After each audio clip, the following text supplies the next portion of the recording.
Welcome back to Generals and Napoleon, episode 79, Joseph Fouche, Napoleon's sinister police minister. Before we begin, I'd like to remind all of our listeners that if they'd like bonus content and ad-free content, please go to patreon.com/Generals and Napoleon.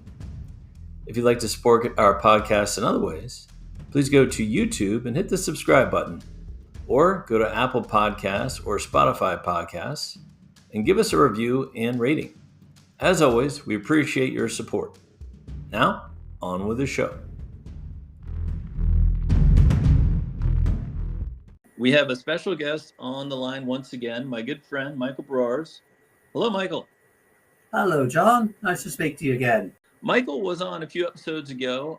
He did a great episode with me on Talleyrand. And he has a number of books, one of which I'm reading right now, Napoleon, Spirit of the Age, 1805 to 1810. And they've recently won an award. Correct, Michael? It was indeed, yeah. It was very pleasing. The Elizabeth Longford, the annual Elizabeth Longford Prize, they gave me the 20th anniversary Silver Citation Bowl for the whole trilogy. Congrats.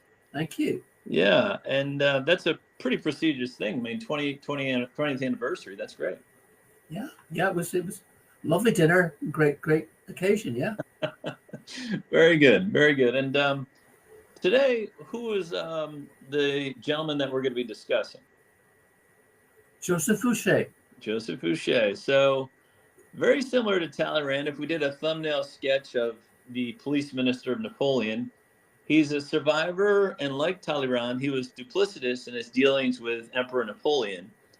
And people will ask all the time, like, why did Napoleon keep these kind of guys around him and just not throw them in jail or execute them? But like Talleyrand, he had a vast network of supporters and spies, right? Like Napoleon needed this guy.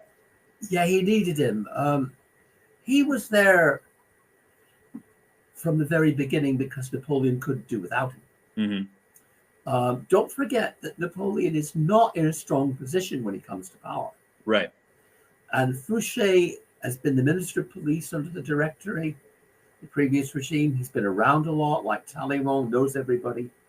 And Napoleon simply is not in a position to get rid of him. Yeah. And he's not in a position to execute him either. Mm-hmm. He knows everybody. He has all the dirt on everybody. Mm-hmm. In that sense, he's not unlike J. Edgar Hoover. He's been there a while. He knows everything. Right. You may not like him, but you have to deal with him.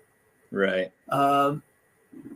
It's in that sense, perhaps less influential politically than Talleyrand, but far more powerful. And just for the record, Napoleon didn't invent secret police. There's been secret police force organizations for a lot of regimes around the world.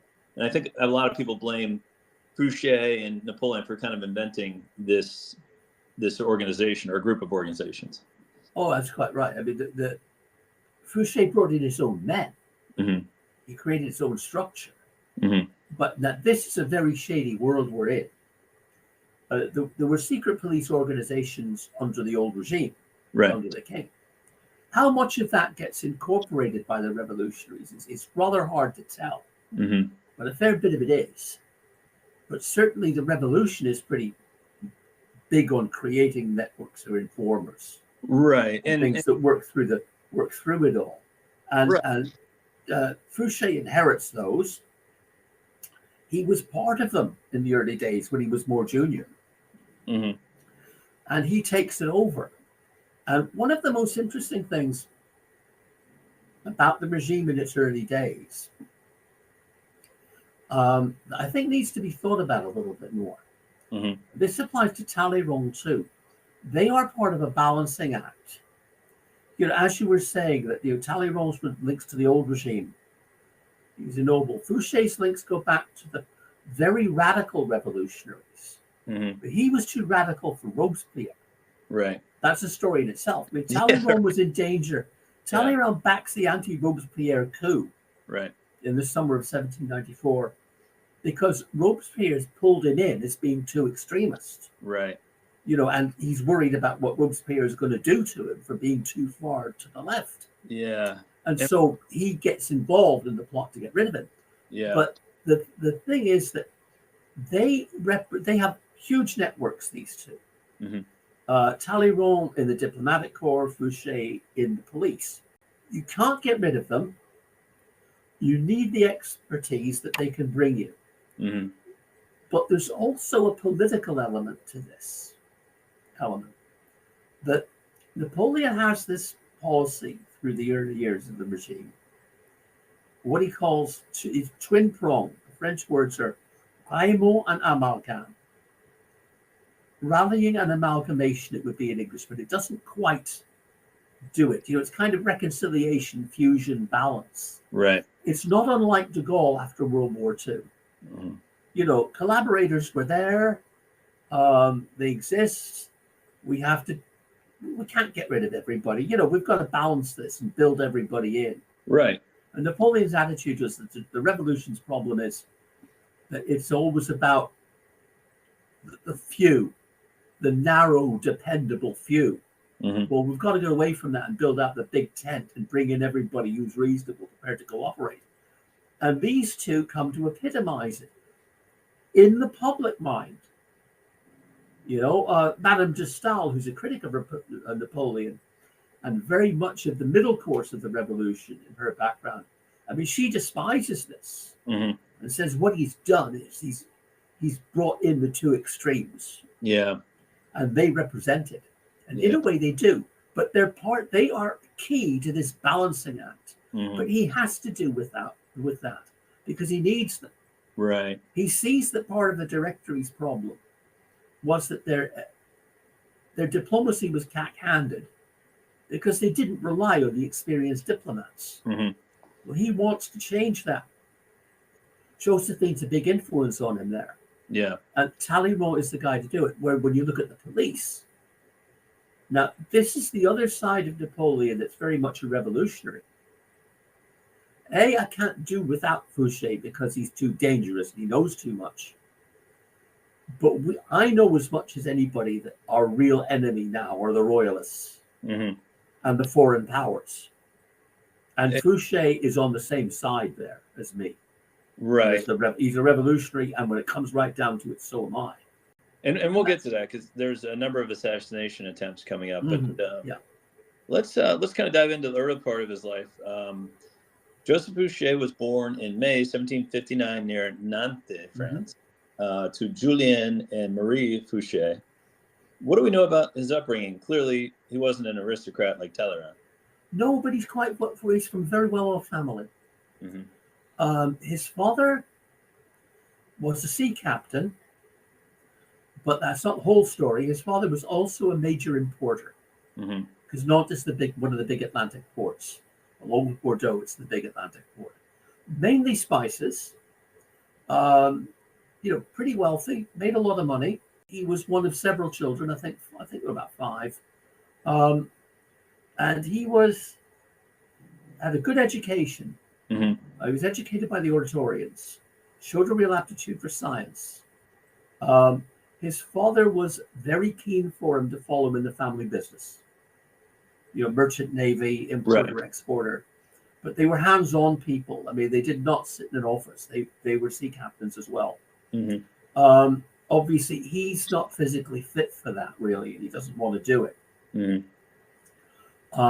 His father dies, and that rather changes the family's fortunes when he's quite young. Now, it's a moot point whether he actually became an ordained priest or not, but he was certainly on the way to ordination. But because he's very bright, he he stays with the Oratorian order, and they employ him as a teacher, first around the Nantes area, and eventually in some of their more prestigious institutions in Paris.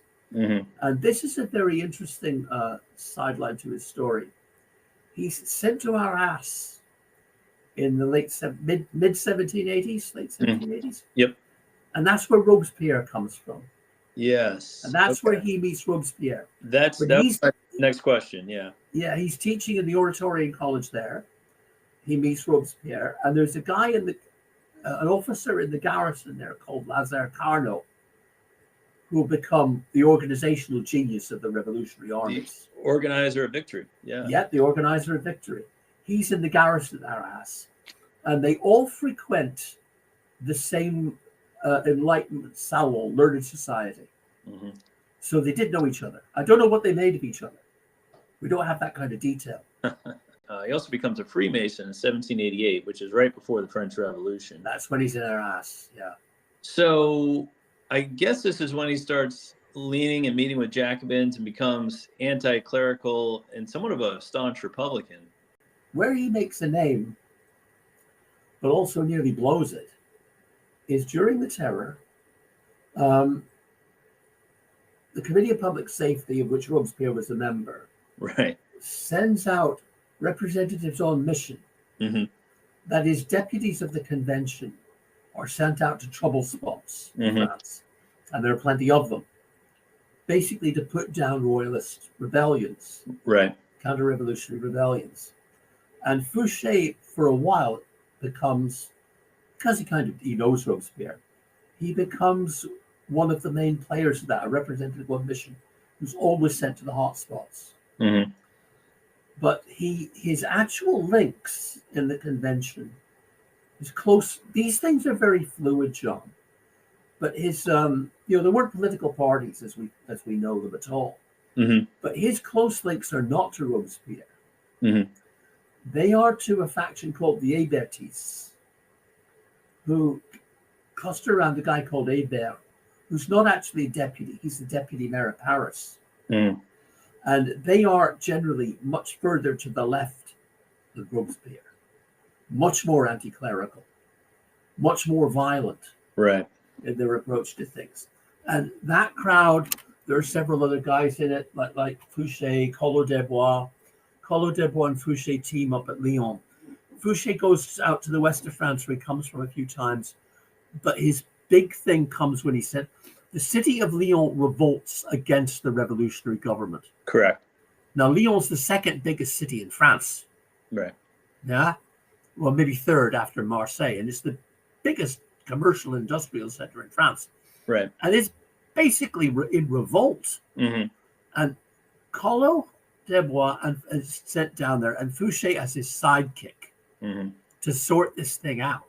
They're the kind of Starsky and Hutch of the team. They don't mess around. You know what I mean? These guys do not mess around. right, And they really do go down there and they go berserk. Mm-hmm. I mean, there's a massacre when they finally take Lyon. The way they take the town was with incredible brutality. They have troops with them. It's not just these two guys. They have a number of troops with them, and yeah, it's quite violent. Well, they're not. Yeah, they're not just troops. They're sort of revolutionary volunteers from Paris. Mm-hmm. I mean, these are the psychos. Mm-hmm. They are. No, they are. And Right. they firebomb the town. Mm-hmm. And people are trying to swim across the river to Mm-hmm. escape it all. And they start shooting them. Mm-hmm. And then they start systematically blowing up parts of the city. Right. And they kill about at least 1,500 people. Yeah. Probably closer to 1,700. Yeah. And that's the point. Like, Collot's the first one brought back to the convention. And Robespierre says to him, okay, how are things going in Lyon? And Collot smiles and he says, the town of Lyon no longer exists. And I said, okay, you're not going back there. Right. And then he recalls Fouche. You see, and he says to Fouche, look, you two are a couple of nuts. Mm-hmm. And that was right out of order. We've got to live with these people. Right. Well, Fouche says, well, the idea that it won't be any more to live with. Yeah. And he said, look, and that's when Fouche thinks Robespierre is going to turn on us. Famously in Lyon, he and his psycho troops chain together a few hundred rebels and blast them with cannons outside the city, which earns him the moniker, the quote, executioner of Lyon, end quote. Yeah. I think one of the differences between him and Talleyrand, just to go back to our original point, I think Talleyrand always had France's interests at heart. With Fouche, it's almost like I don't know if he's just concerned about himself or who the current political party in charge is. I never know, and maybe this is part of the interest in this character, who he's concerned about. Is it France? Is it the government in charge? Is it himself? Like I can't put a pin on what is his driving goal.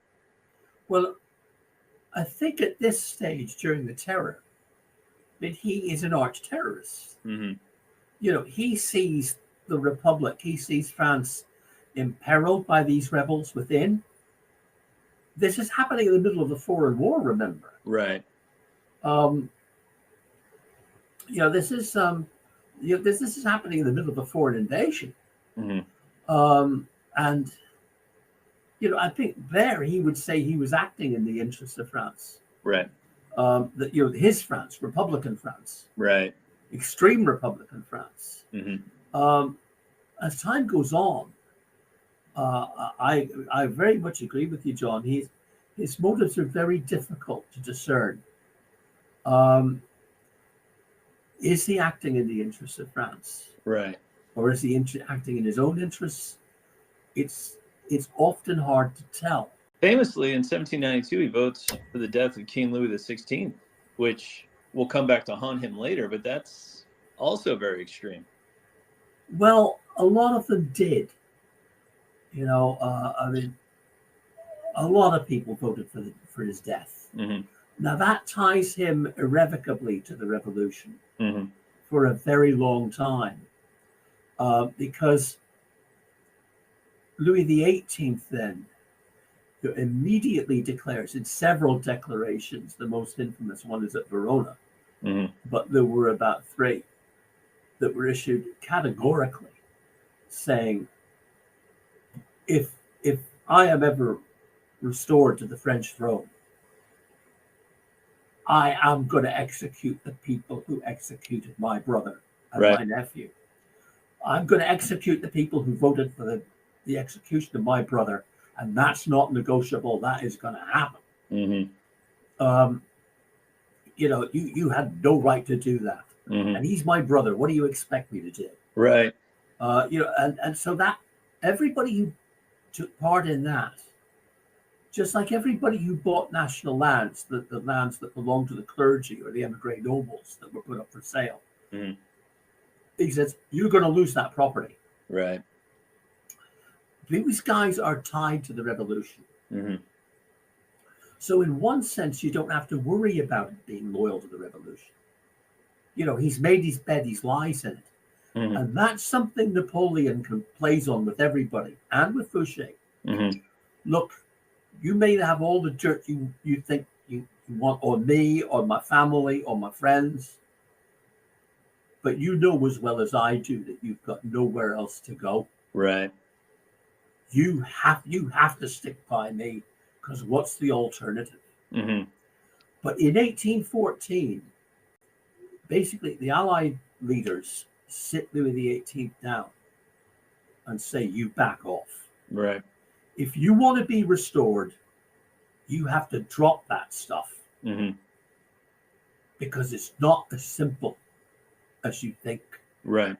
And it's like you said before, when you have a fractured society, as you did during the Revolution and when Napoleon took over and when Louis XVIII came back in 1814, you have to make an amalgamation of certain elements, even if you don't like some of those elements. Mm-hmm. Yeah.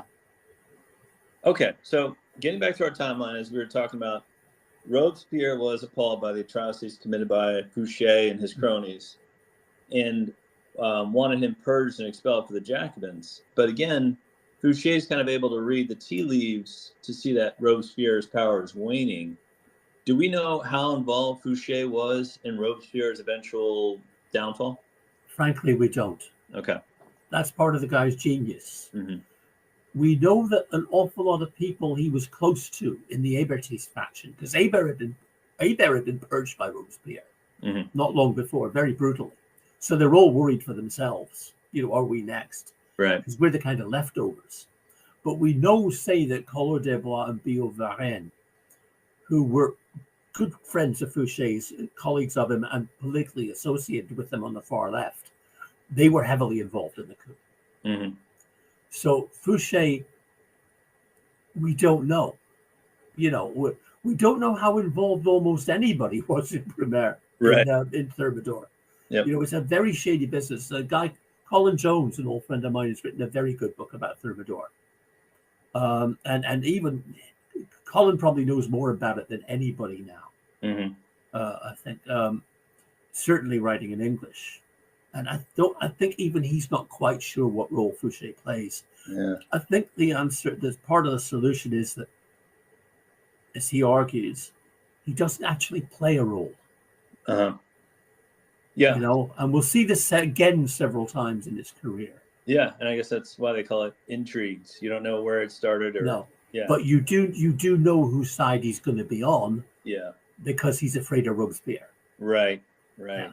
So, in the ensuing Directory government, Fouché is somewhat relegated to the sidelines, 1795, 1796. Mhm. However, Director Barras names him the French ambassador to the Cisalpine Republic in Italy. But he's soon removed from that position, returns to Paris, 1799. Around this time, he becomes involved with the rising star that is Napoleon. Do we know how these two kind of met? Well, the people he really knew, not quite sure how he met Napoleon, um, but the people he really knew well, close to Napoleon, were his brothers Joseph and Lucien. Mm-hmm. Joseph, I think he met through Talleyrand. Lucien was pretty well connected to most of the ex-Jacobins. Yeah, he hung out in the clubs and all that. That's right, and he so he and Fouché knew each other that way. He knew Josephine a bit too. Fouché's low profile 95 to 96, because that tends to be a right-wing directory that does not like terrorists or ex-terrorists. Mm-hmm. That's more Talleyrand's time. 96 to 97 particularly is Mm-hmm. when the directory moved to the left. Mm-hmm. So Fouché's a bit more welcome. And of course, he comes in as Minister of Police because probably during his time during the terror as an Hébertiste, he's built up an incredible spy network and an incredible policing network, generally, not just spies. Mm-hmm. And so he's very useful. And that's when it emerges in 1798-99, Right. how powerful Fouché is. You know, even though it's a quiet kind of power, that Napoleon is very wary of him. Mm-hmm. You know, they know each other. I mean, they don't openly dislike each other or oppose each other, but they're very wary of each other in a way that Napoleon and Talleyrand are working together and not wary of each other. Right. You know, they are working together well. And it's really through Talleyrand and through Joseph and Lucien that they say in the run-up to Brumaire that you've got to engage with Talleyrand. You know, you've got to get him on side here, got to get him involved. And what I find most interesting about his involvement in the coup of Brumaire is his non-involvement. Mm-hmm. Like when you said to me earlier, what did he do in Thermidor? Well, we don't know, Mm-hmm. but compared to a lot of people, let's face it, he did nothing. Yeah. But they knew what side he was on. So he and Napoleon broker a deal Mm-hmm. that Brumaire that look, all Napoleon can get him to do is say, will you stand aside? Will you stay neutral? Mm-hmm. Just stay out of it. Mm-hmm. And Fouché says, yeah, I will stay out of it and see how it goes. If it succeeds, you can count on me. If you blow it, I'll turn on you. Right. But I will, on the day, I will stay out of it. And in that sense, how he's already booked his seat, you know, Napoleon goes in there beholden to him because he did nothing. Right. And so keep that network intact. And more or less the implication is this is going to be perceived as a left-wing coup. Right. The royalists are not going to like this. You are going to need all the support from the left you can get. Mm-hmm. This is something people often forget. Talleyrand's, Fouché's whole police network, right, was almost entirely composed of ex-Jacobins. Mm-hmm. Napoleon's police were Jacobins. Mm-hmm. It becomes their safe haven. This guy has a Jacobin background. We'll get him into the police. Right. We can rely on him. Yeah. And Fouche's all booked that up for himself. But from there, he doesn't do anything. He stands aside and lets it happen. They don't know whether it's going to work. Correct. And even when it works, they don't know if it's going to last. Yeah, and it almost didn't work. That's right. Got thrown out. Yeah. So. And there's a small matter of the war. Yeah, they're that. They could win. They could win it inside France and then lose it if they blow the war. Right. So and everybody's been through this. Mm-hmm. The revolution has been 10 years of uncertainty, of chaos, and crisis, perpetual crisis. Yeah. So that everybody looks over their shoulder. Well, let's jump ahead now a little bit in the timeline. Obviously the coup goes well. Napoleon begins to centralize Paris and his government in Paris. I guess the power of the police, though, I think is greatly enhanced with the December 1800 assassination attempt of Napoleon and the Machine Infernal plot. Mm-hmm. Do you want to give us a quick overview of that plot and how this plot helped Fouche strengthen his position? Well, the plot itself, the Infernal Machine, is pretty horrendous. Actually, it's a royalist plot. Yeah, and it's basically it's something like a car bomb. It's meant to blow them all. Napoleon and Josephine and his mom, blow them all to Kingdom Come the way they operate. And there is an explosion in the carriage ahead. There are fatalities. Right. They escape. I mean, unscathed. Things didn't quite work out the way it was supposed to without going into lots and lots of detail. It leads to a witch hunt. Right. And to cut a long story short, Napoleon uses this as a chance to turn on the left as well as the right. Mm-hmm. Turn on the Jacobins, blame it on the Jacobins, when it was really the royalists. Mm-hmm. But arrest the royalists at the same time under the cover. And Fouche and the police prove particularly adept at that. Mm-hmm. And he almost emerges from it saying, "Look, you need me." Mm-hmm. Because this isn't the Infernal Machine isn't the only assassination attempt on him. No, it's dozens. Yeah.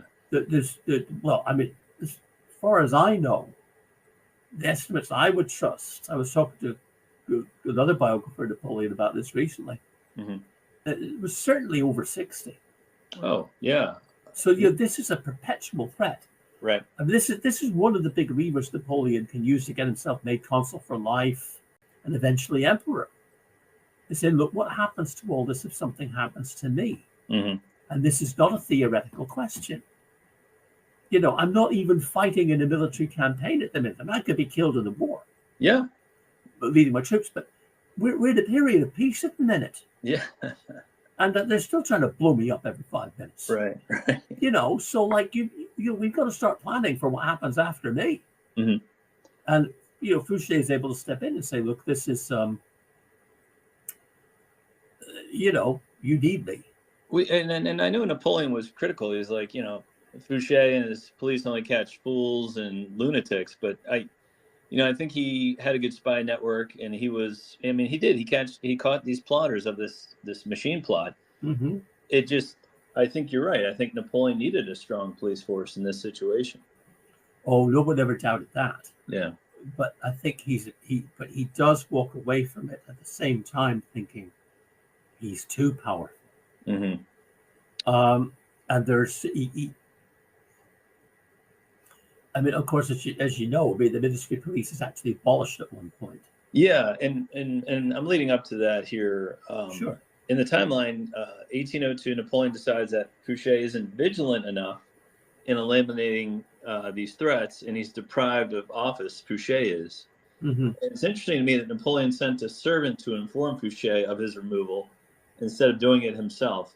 And I've read that Napoleon was intimidated by Fouche, but that's somewhat hard for me to believe that Napoleon was always surrounded by intimidating people, whether it was his Imperial Guard or his marshals. But do you think he was somewhat he was wary of him, but do you think he was scared of Fouche? I think he was certainly very wary of Fouche, yeah. Mm-hmm. Obviously, he was very frightened of him, not personally, but I think he was frightened of him in the sense of the power he wielded. Right. Right. He wanted this done quietly. He didn't want a big scene in the office Mm-hmm. because he was usually never afraid to lay it on the line, to go to somebody and say, look, and he didn't sack people very often. No, he didn't. He didn't, but he said, okay, no, look, you moved to other duties or whatever. I'll tell you why. But But with Fouche, he doesn't. He stays out of the way. yeah, I don't think he wanted a scene. I don't think he wanted to be public. no. And although he might say it's because you weren't vigilant enough, I don't think that's the real reason. But he had no problem calling people onto the carpet. He did Marshal Berthier all the time, Marshal Massena after his failure in Spain. Like, he would call people onto the carpet if he was unhappy with them. Yeah, well, it's certainly with the military. Mm-hmm. That's expected. He's their commanding officer. Mm-hmm. But no, he's not afraid to carpet people. Mm-hmm. And he always gives a clear reason. But with Fouche, you see, again, remember, Fouche was there first. Mm-hmm. He does have the password. True. He does have the USB somewhere. He has the secret files. Yeah, he does. Yeah. And so make this quiet. It's not just the business of incompetence, not being vigilant enough. That is something I think he and his circle told themselves. Mm-hmm. The big thing is the whole ministry is being dismantled Mm-hmm. because we're looking for a change of ethos here. Mm-hmm. We're trying to move on. The ministry of police has connotations.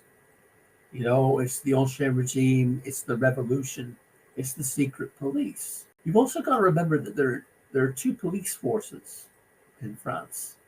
There's Fouche's police, the civilian police, and they're not just spies and informers, as I say.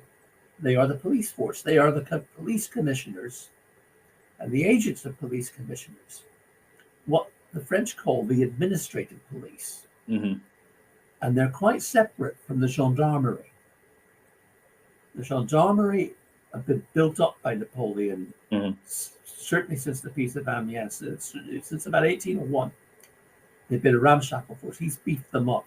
Yeah. The gendarmerie are an arm of the army.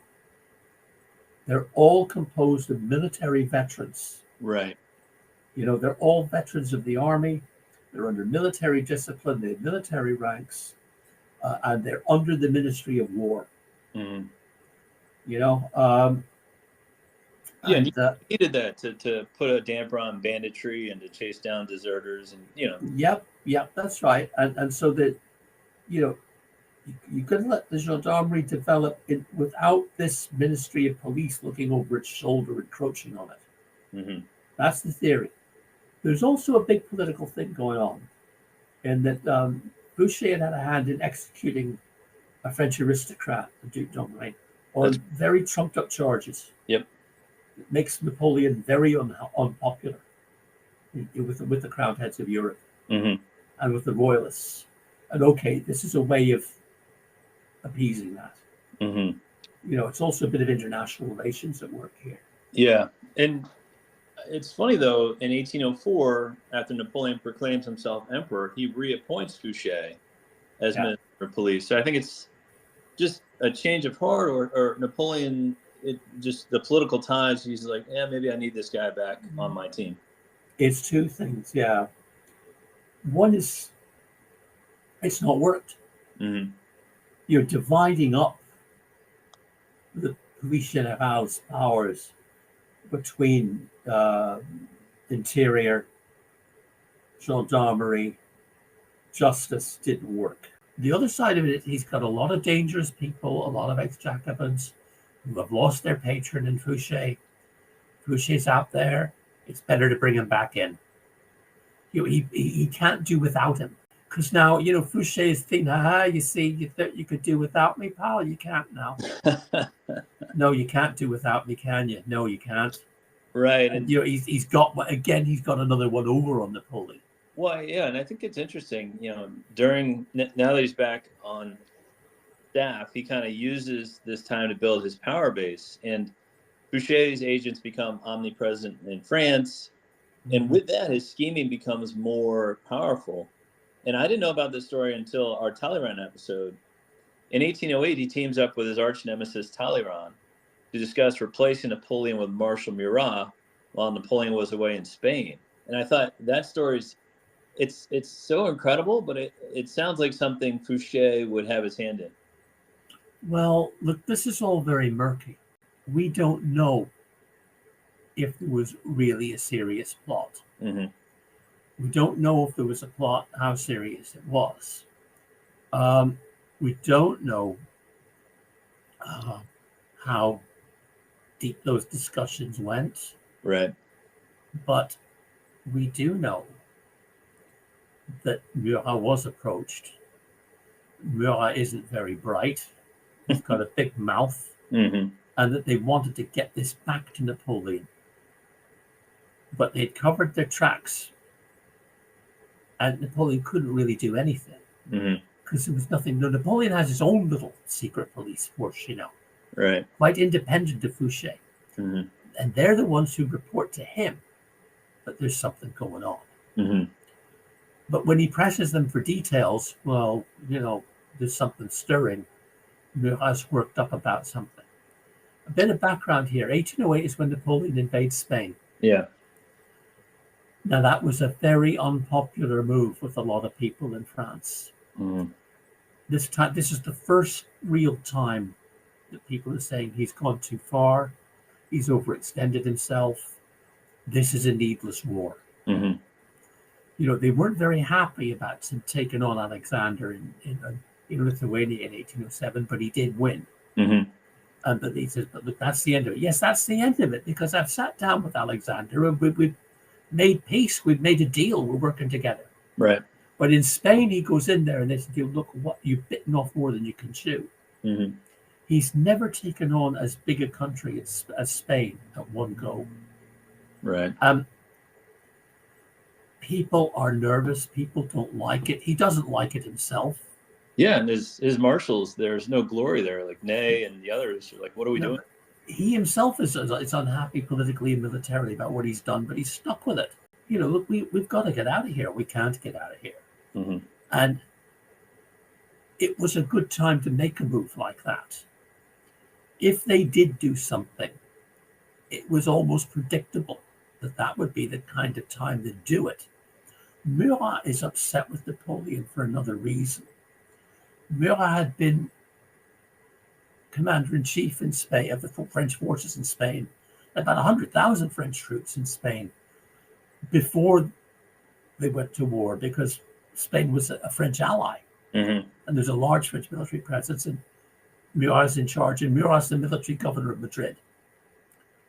And on the 2nd of May, 3rd of May, there's a massive popular rising against the French in Madrid when they get wind that the king's been deposed. Yep. And Murat suppresses it with real bloodshed. Mm-hmm. I mean, it is, you've got the famous Goya paintings. Yep. Of it, speak a thousand words. Mm-hmm. Because Goya was a contemporary artist, of course. And, Murat goes absolutely berserk. I mean, he's like Fouche at Lyon, he's a butcher. Yeah. And then he says to Napoleon, right, you deposed the king. How about Caroline, that's Napoleon's sister, to whom Murat is married? How about we take over as king and queen of Spain?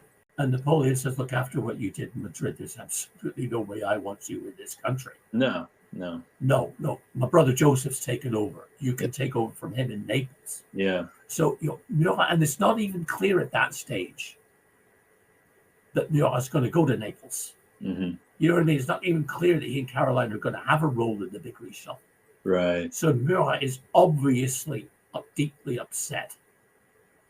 So it's the time to approach him. Yeah. Nothing comes of it, but it's not going to be the last time Napoleon hears of Fouche scheming against him.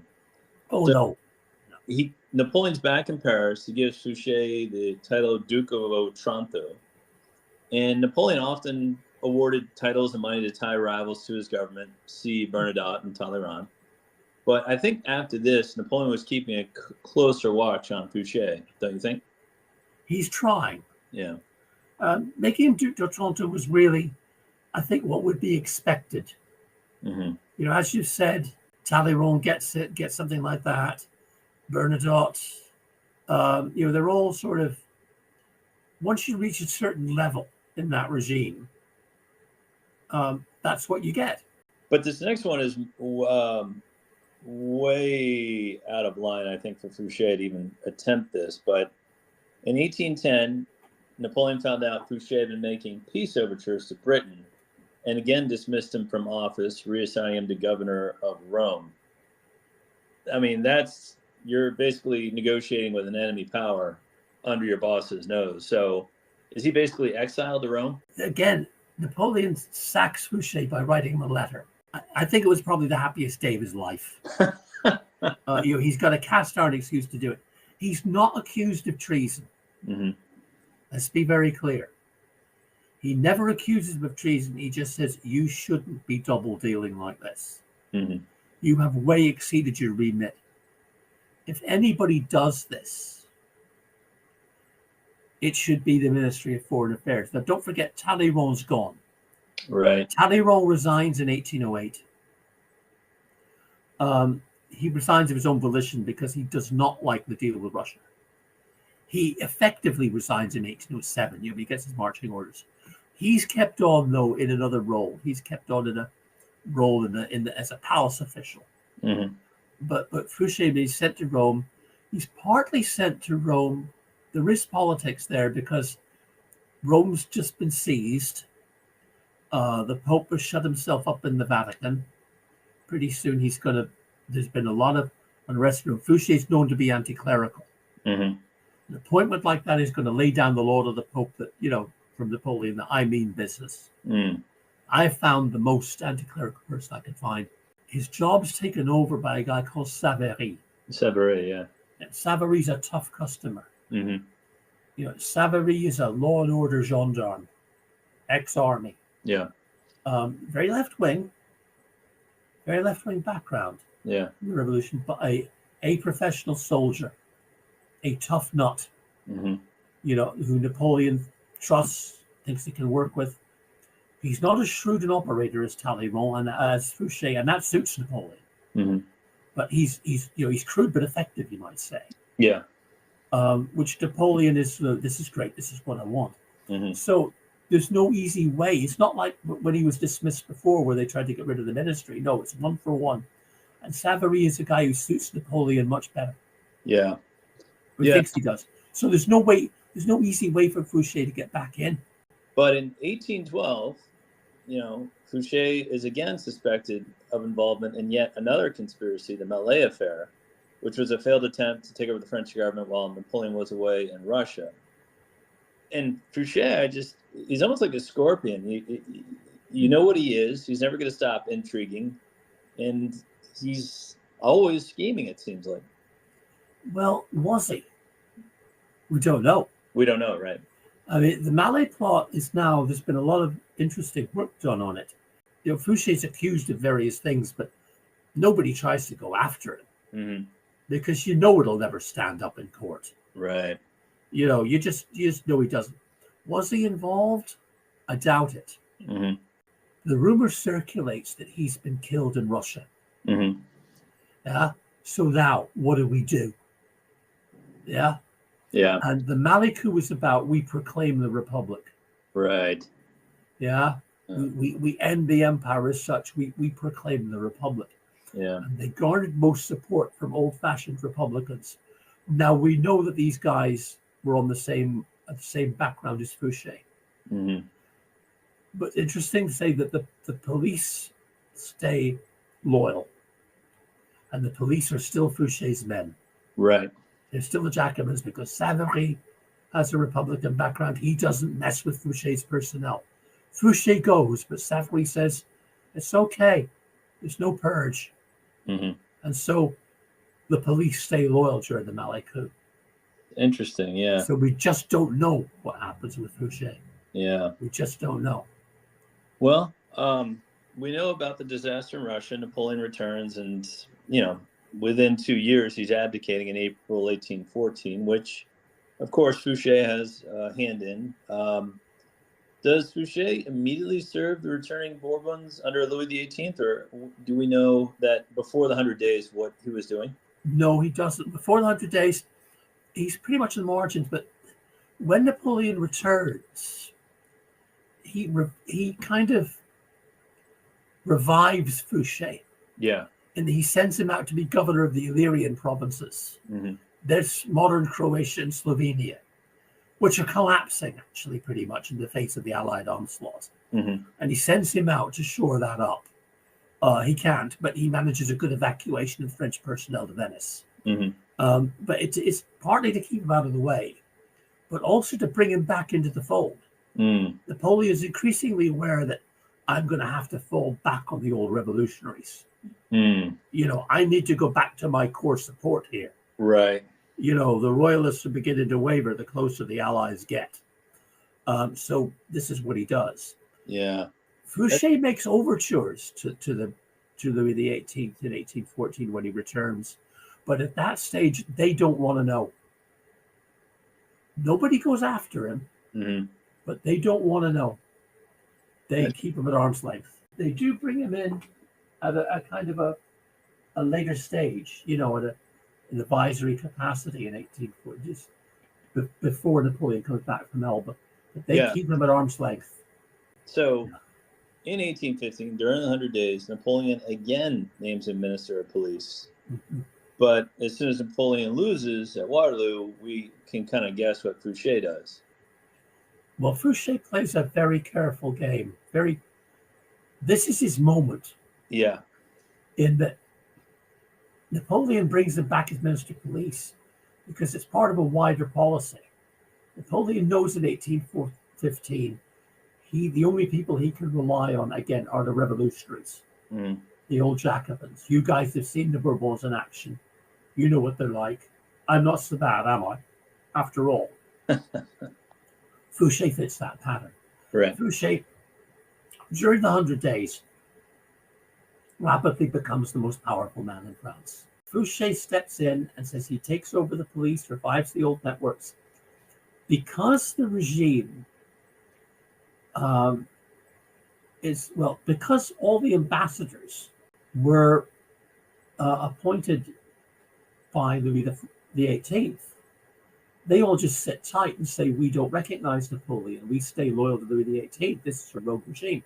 Right. And the only way you can conduct foreign policy is through spies, through contacts, real cloak and dagger stuff. And Fouche's the one who does that. He's running foreign policy. Right. As well as internal policing.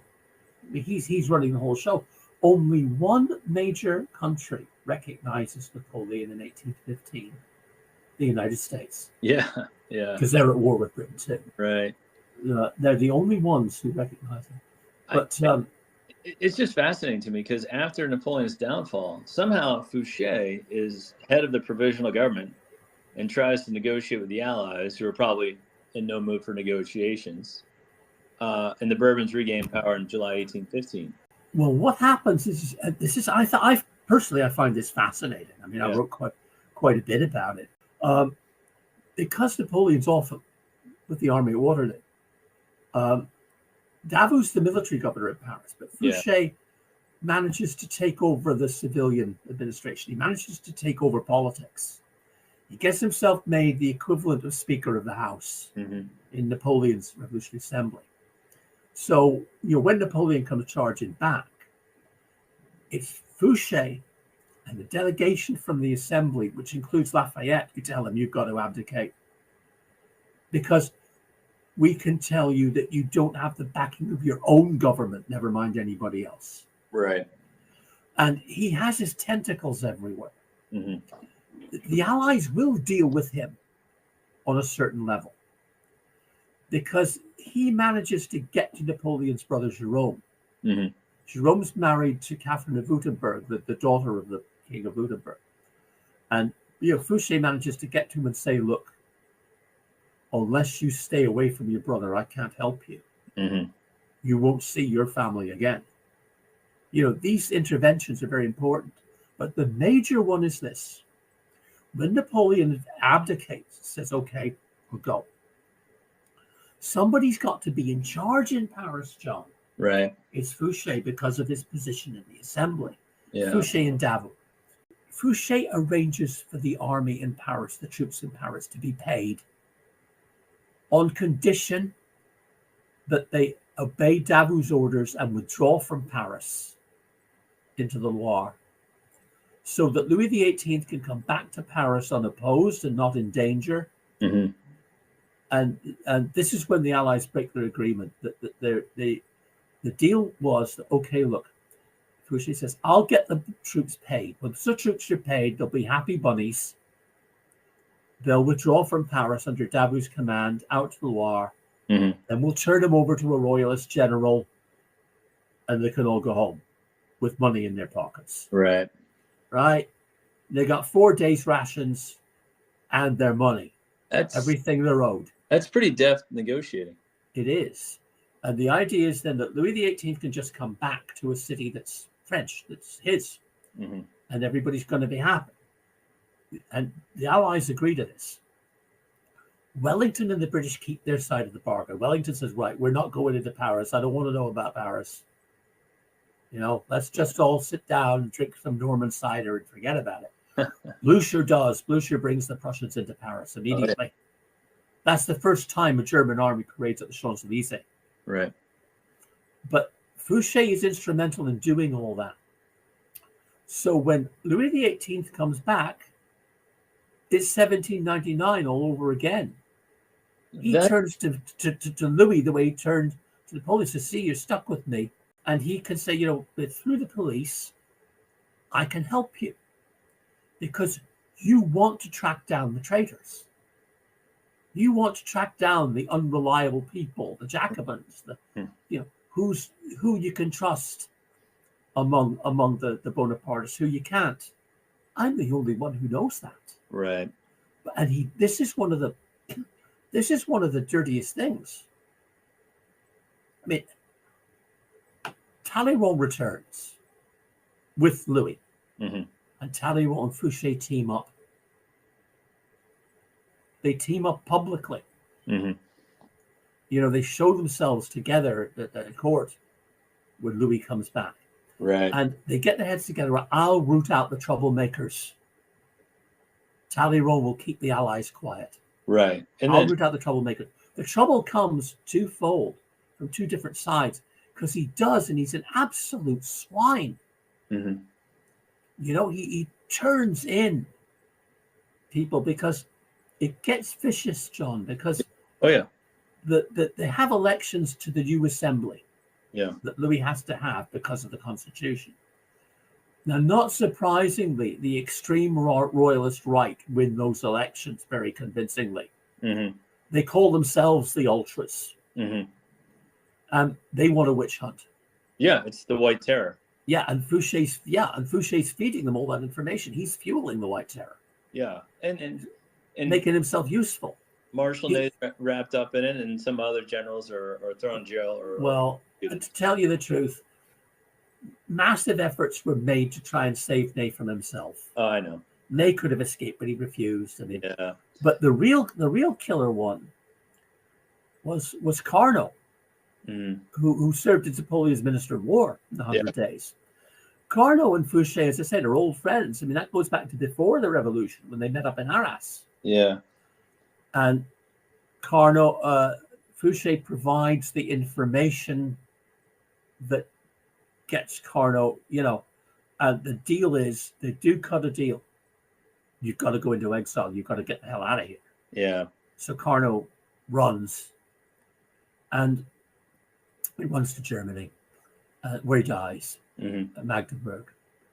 And I mean, it's a face-off when Carnot says, "All right, when do you want me out of town, traitor?"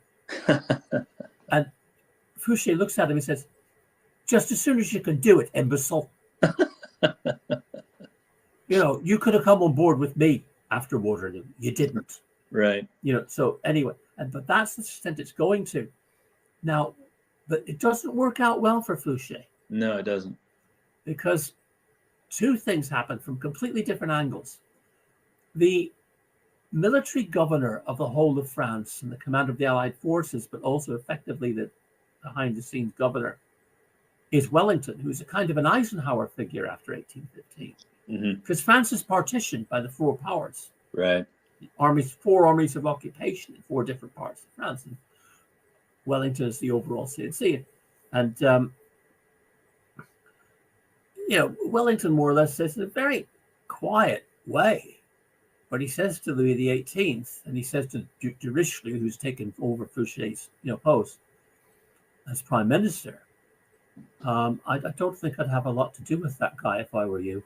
I don't think this is a good idea. Then, though, Fouche himself has got a special exemption from the government as a regicide. They won't count him. But when the ultras get the upper hand in Parliament, they say there must be no exceptions. And Fouche is a regicide and he has to be dealt with. Right. And so, Fouche suddenly realizes Wellington won't protect me. Yep. Louis in a corner. So, okay, very quickly, Talleyrand gets him made ambassador to Saxony. Right. But he doesn't say he's going to, the minute that he hears he's going to be recalled, I mean, he barely arrives in Dresden before he's going to be recalled to France. You know what's going to happen to him. Yeah. He's prescribed. Prison at best. Yep. Yeah. Probably killed. Prescribed. Yeah. Yeah. So he disappears. And he goes into exile. He dies in exile in 1820 in Italy. In Venice. He's a near neighbor of the Bonaparte girls. Yeah. Bonaparte's Napoleon's sisters. Yeah. And I've been thinking about this question because it's a hard one to answer. And it's hard for any of my personalities, but this one in particular. What do you think his legacy is? That is a big question. It's a very difficult one.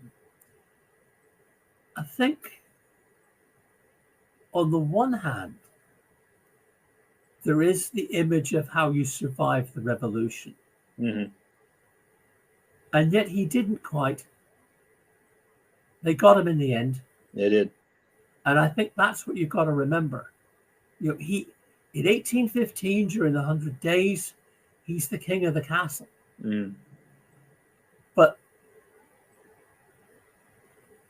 when he has to collaborate with the royalists, when they're really in power, he's in a weak position all of a sudden. They are able to make the running because he is suddenly isolated. I think what is his legacy? It's tricky because I want to give you four figures, and they all played the Game of Thrones. One of them actually got a throne, Bernadotte.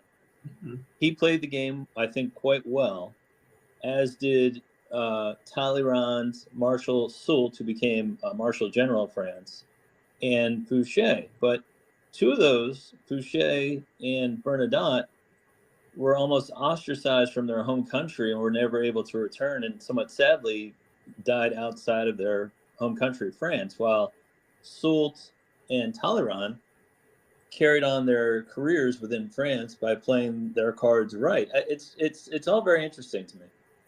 Yeah, I think one of the things we haven't mentioned about Fouche in 1815 too is, again, a good replacement arrives in the form of Decazes. And Decazes has a Republican background, but he's very young. He's worked in Fouche's police, but he's trusted by Louis XVIII. He's trusted by the Allies. And they realize that here is a guy who knows the ropes, who can control the police, and can fit right in, which he does. He does brilliantly. And is a moderate, and we can trust him. And therefore, Fouche suddenly, for the first time in his life, becomes dispensable. Right. I mean, he became dispensable under Savoy. The fall of the empire revives his career. But when it falls in 1815, he goes down with it. Really, he does. Yeah. He delays the end. In the end, he has no friends. Right. From having a huge network of collaborators and supporters, he ends his career with no friends. Bernadotte, of the four you mentioned, I think Bernadotte was lucky in that he was married to Cesare Clary. Right. Otherwise, I think Napoleon would have dealt with him much more severely. I agree. And also, I think benefited from the fact that Napoleon was not a vicious man. No. After he gained Arstadt, Davin and Land wanted him shot. Right. And Napoleon said, all right, let's just forget it. I'll never really trust the guy again. Right. Let's just forget it. And that gives Bernadotte the chance to rebuild his whole life. Right. Because by chance he meets the Swedes. Yeah. And he, in that sense, he makes the most of his opportunities. But I think he owed a lot of that to luck. Yeah. To his marriage and to the fact that Napoleon was Napoleon in the best side of Napoleon. Yeah. The other is Talleyrand, incredibly skillful. Yeah. And don't forget, Talleyrand resigned. He walked. And Marshal Soult, to his credit, he, like Ney, went along with Napoleon when he came back, but he was wise enough to get out of town, leave France for a few years, and then come back. Yeah, he scampered to Germany. Yeah. But again, it depends what skills you have and whether you're replaceable. Right. And everyone is saying, and Wellington plays an important role here with Soult. This is a good guy. Mm-hmm. I fought him in Spain. Soldiers don't come better than Soult. Right. Now, look, there is no threat of Napoleon coming back ever again. Mm-hmm. He knows that. I know that. You know that. If you've got any sense, you'll take him on board. Yeah. Because if you don't, somebody will hire him. Right. And so it comes back. He is a good bloke, and it was a jolly good thing for France that he was there. Well, they have to go back into Spain in 1821. That's right. 2022, and he was there. Yeah. It depends what skills. It depends how expendable you are. Yeah. So, getting back and just trying to wrap up on Fouche. A slippery character, a smooth operator, we discussed, a deft negotiator. Was he a benefit to France? If he asked the city of Lyon, probably not.